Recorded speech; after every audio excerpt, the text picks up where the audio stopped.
Bhuvana TV. Tenali మండలం సోమసుందరపాలెం గ్రామంలో రైతు మధుసూదన్ రావుకు చెందిన పొలంలో వేసిన బీపీటీ 3082 రకం పంటను బుధవారం బాపట్ల వరి పరిశోధన కేంద్రం శాస్త్రవేత్త డాక్టర్ వి కృష్ణవేణి వ్యవసాయ శాఖ జిల్లా అధికారి నున్నా వెంకటేశ్వరరావు పరిశీలించారు. ఈ సందర్భంగా డాక్టర్ కృష్ణవేణి మాట్లాడుతూ బీపీటీ 382 రకం నూతనంగా అందుబాటులోకి వచ్చిందని తెలిపారు. రైతు మధుసూదన్ రావు పొలంలో ఈ సంవత్సరం సాగు చేసి మంచి లాభాలు పొందుతున్నారని పేర్కొన్నారు. బీపీటీ 3082 రకం రైతాంగానికి లాభం చేకూర్చేలా ఉందని పేర్కొన్నారు. రైతు సోదరులు బీపీటీ 3082 పట్ల అవగాహన పెంపొందించుకోవాలని సూచించారు.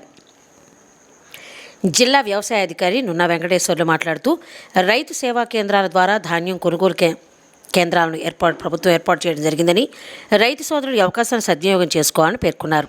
కార్యక్రమంలో మండల వ్యవసాయ అధికారి G Premsagar, AEO Mohan, VAA Samsonamma, పలువురు రైతులు పాల్గొన్నారు. నా పేరు డాక్టర్ వి కృష్ణవేణి అండి. నేను బాపట్ల వ్యవసాయ పరిశోధన స్థానంలో ప్రిన్సిపల్ సైంటిస్ట్ అండ్ హెడ్గా పనిచేస్తున్నాను. మా బాపట్ల వ్యవసాయ పరిశోధన స్థానం నుంచి మేము నూతనంగా డెవలప్ చేసినటువంటి బీపీటీ 3082 అనేటటువంటి రకాన్ని మినికిట్ స్టేజ్లో మనం రైతుల పొలాల్లో ఈ రాష్ట్రం అంతా కూడా ఇవ్వటం జరిగింది. ఈ రాష్ట్రం అంతా కూడా మనం చేసినప్పుడు 3082ని మనం పరిశోధనలో రైతుల పొలాల్లో మనం చేసినప్పుడు సిరిచంచులలో మనకి ఫస్ట్ 2 సంవత్సరాలు కలిపి యావరేజ్ మీద మనకి 10 నుంచి 12% ఎక్కువ దిగుబడి సాధించడం జరిగింది. ఇది బీపీటీ 5204తో పోల్చినప్పుడు ఇది దాదాపుగా మనకి ఏంటంటే 135 రోజుల్లో మనకి కోతకు వస్తుంది ఖరీఫ్ సీజన్లో. ఇది మామూలుగా మనకి ఏంటంటే దిగుబడి కూడా మనకి 5204 మీద 10% ఎక్కువగా వస్తుంది. దీనికి దోమ మరియు అగ్గి తెగులు తట్టుకునేటటువంటి శక్తి ఉంది. మధ్యస్థ సన్నగింజ రకం, తర్వాత కుకింగ్ క్వాలిటీ కూడా దీనికి బాగుంది. హెడ్ రైస్ రికవరీ అంటే మనం బియ్యం దిగుబడి కూడా ఇది 60% కన్నా ఎక్కువగా మనకి గమనించడం జరిగింది. కాబట్టి ఈ లక్షణాలన్నీ ఉండటం వల్ల మనకి రైతుల్లో కూడా ఈ యొక్క వెరైటీ ఆదరణ పొందుతుంది. మనకి లాస్ట్ 2 సంవత్సరాల్లో కూడా ఈ సంవత్సరం ఇప్పుడు మనం 3వ సంవత్సరంగా దీన్ని చిరుసంచుల దశలో రైతుల పొలాల్లో పరీక్షించడం జరిగింది.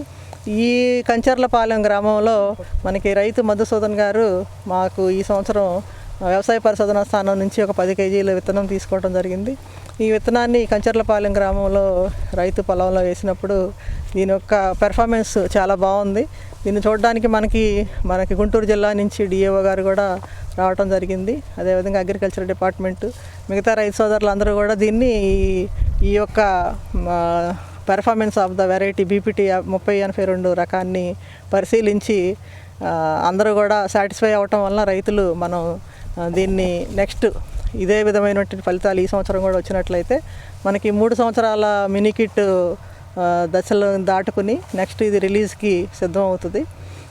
అదేవిధంగా మనకేంటంటే ముఖ్యంగా మన ఖరీఫ్లో దోమ కానీ అగ్గి తెగులు కానీ ఎక్కువగా వస్తూ ఉంటాయి కాబట్టి ఆ రెండింటిని కూడా ఇది తట్టుకుంది. అదేవిధంగా మనకి డైరెక్ట్ సోయింగ్ అనేది ఈ ఏరియా మొత్తం కూడా మనకి వెద పద్ధతిలో పెట్టడం అనేది మనం ఒక 10 ఏళ్ల నుంచి కూడా రైతులందరూ కూడా ఈ పద్ధతిని పాటిస్తున్నారు.